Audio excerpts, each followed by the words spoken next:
আজকে দুপুরে বেরিয়ে পড়েছি একটি নেমন্তন্ন বাড়ি যাওয়ার উদ্দেশ্যে। হ্যালো এভরিওয়ান, আমি দিয়া চলে এসেছি নতুন একটি ভিডিও নিয়ে। তো দেখো, এখানে আমি, মা, হিয়া রেডি হয়ে চলে এসেছি। একটি গৃহপ্রবেশের নেমন্তন্ন ছিল সেখানে। তারপর সবার সঙ্গে দেখা করে আমরা এখানে খেতে বসে পড়েছি। এখানে মাকেও একটু দেখিয়ে দিলাম আর আমিও হিয়া এখানে একটু ঢং করে নিলাম। প্রথমেই পড়ে গেছে পাতে লুচি আর ছোলার ডাল। গৃহপ্রবেশ ছিল তাই সম্পূর্ণটাই নিরামিষ ছিল। লুচিটা এতই গরম ছিল যে ঠিক মতন ছিঁড়ে খেতেই পারছিলাম। তারপর এখানে পড়ে গেল ফ্রাইড রাইস আর আলুর দম, তো সেটা দিয়েও এখানে খেয়ে নিচ্ছি। তো ফ্রাইড রাইসটা শেষ করতে না করতেই এখানে দেখো চাটনি আর পাঁপড় চলে এসেছে, তো সেটাও এখানে খেয়ে নিলাম। তোমরা তো জানো চাটনি খেতে আমি খুব ভালোবাসি।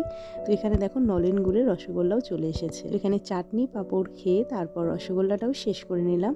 তো খাওয়া দাওয়া এখানে শেষ। জানো তো, মাকে বলছিলাম বিয়ে সিজন পড়ে গেছে, শুধু গৃহপ্রবেশেরই নেমন্তন্ন খেয়ে যাচ্ছি। এই সিজনে এখনো পর্যন্ত কোনো নেমন্তন্নই পাইনি। আমার মতন কে কে পাওনি অবশ্যই কমেন্ট করে জানাতে পারো। এখানে হিয়ারও খাওয়া হয়ে গেছে, আমরাও সকলের সাথে দেখা করে এখানে বাড়ির উদ্দেশ্যে রওনা দিয়ে দিই। বেশি দূরে ছিল না, একদমই আমাদের দোকানের পাশেই ছিল। তো দেখো, এখানে রাস্তা দিয়ে যেতে যেতে মায়ের সঙ্গে গল্প করতে করতেই যাচ্ছিলাম। তো আমাদের সঙ্গে দেখা হয়ে গেল কার, ওনার নামটা ঠিক আমার জানা নেই, কিন্তু আমাদের দেখে খুব লাফিয়ে লাফিয়ে আসছিল। ওকে একটু আদর করে নিলাম, তারপর বাড়িতে চলে এসেছি। ভিডিওটি এই পর্যন্তই। ভালো লেগে থাকলে অবশ্যই একটি লাইক, কমেন্ট, শেয়ার করে পাশে থেকো। আজকের জন্য এই পর্যন্ত। দেখা হচ্ছে নেক্সট ভিডিওতে। টাটা।